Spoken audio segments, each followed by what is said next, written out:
Hello garden friends, it's Heather at Bush Poppy Farm. Today I want to talk to you about up potting or growing on.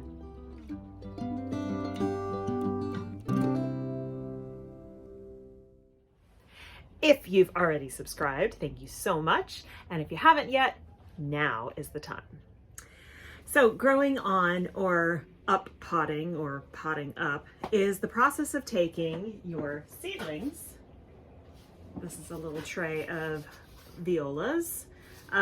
It's a process of taking them from this to a slightly larger container. So these aren't ready to go into the garden yet. They need more time, and even though they're cold hardy, I want them to have more time. I want them to get bigger before I put them out. Mostly because this time of year, today is January 31st, we still have about a month left of winter here. And even though they can take frost, the animals are hungry. So we have squirrels and some rodents and birds and stuff, and they're hungry. And so even though I have birdseed out, yes, I feed the birds, they go for small seedlings because it's soft and tender and it gives them something to nourish themselves.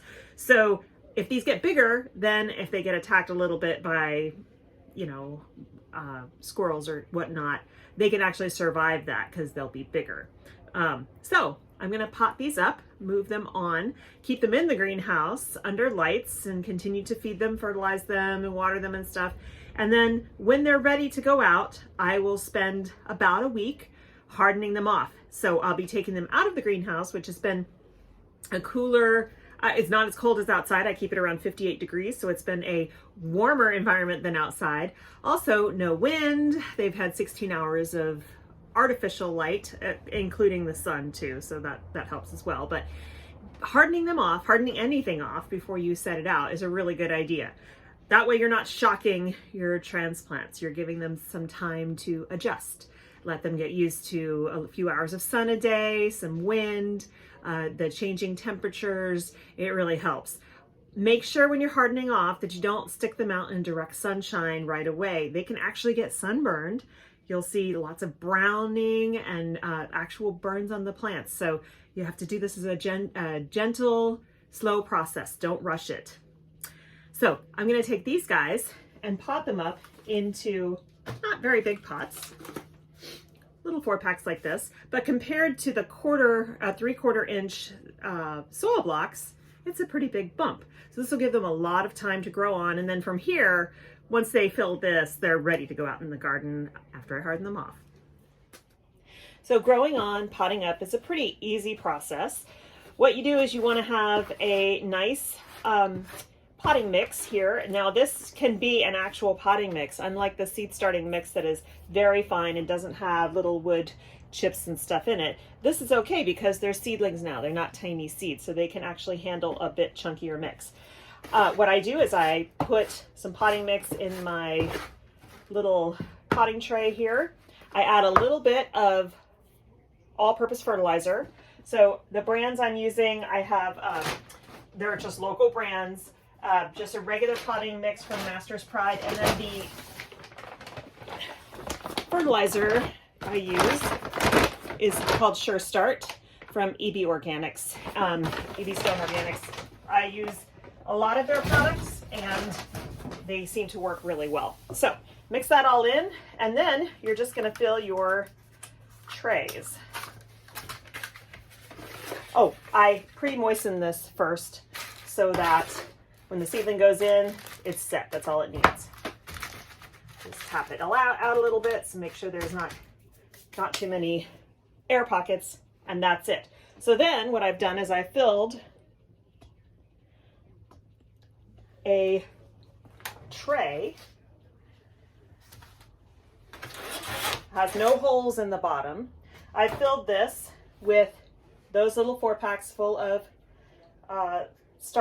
soil mix, and now I'm just going to transfer these seedlings into these cells. So with soil blocks, it's super easy. First of all, I'm going to make a label so that I know which is which, because you can't tell when you just look at them. So this one is Viola Helen Mount. Okay. All right. So now I'm just going to take one of the soil blocks, just tease them apart. See that little guy? You can see the roots coming out the bottom. And then I just make a hole in the potting mix and place that guy right in there. And since I've pre-moistened the potting mix and the soil blocks were watered, they're not going to need water for a couple of days.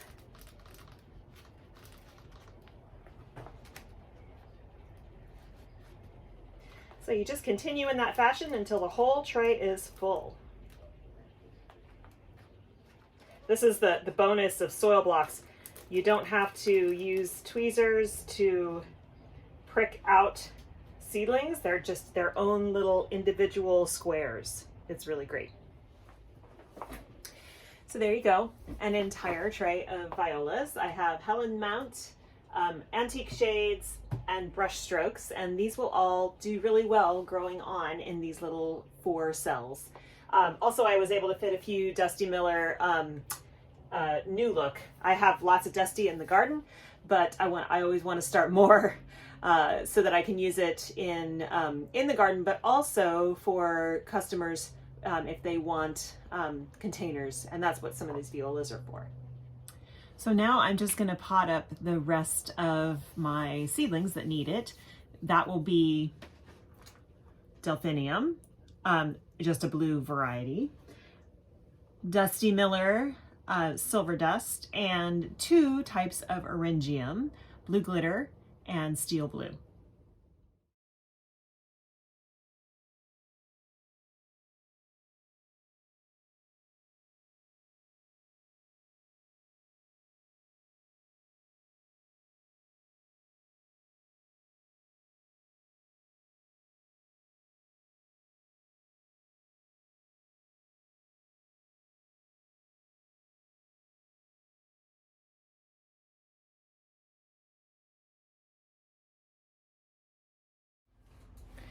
So that's really all there is to it. You just take the seedling, you put it in a slightly bigger pot and make sure it has some nutrition and some water, and you just let it go. These guys will continue to grow under lights for the next couple of weeks at least, maybe 4 to 6 weeks. When they are ready, like I said before, I will put them out and let them harden off for about a week before they go into the field. A number of the things that I planted today are going to be going in the new property.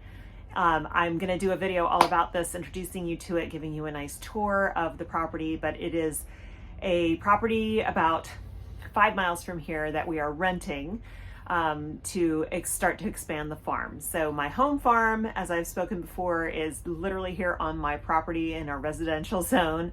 So I have a lot of restrictions about what I can and can't do here. And one of those restrictions is just space.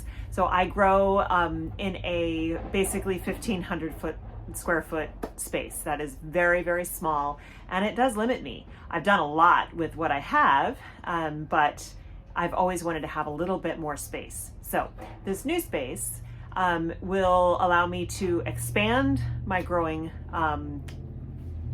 square footage. It also comes with a greenhouse, which is a glass greenhouse. It's about 12 by 20. It will be way too hot to work in the heat of summer because we get into the 100 degrees temperatures here. We get triple digits here in the late summer. And so inside a glass greenhouse like that is going to be just scorching. So, but I do expect to use it for growing tulips in crates, lilies in crates, lots of other stuff, growing on big seedlings for a seedling sale, etc. So I'll give you a tour of that property soon. We actually sign the lease tomorrow. And so then I'll be starting on a very big project of converting the area, the growing space around the greenhouse, which used to be part of a small nursery. So there's some raised beds, some terraced beds there.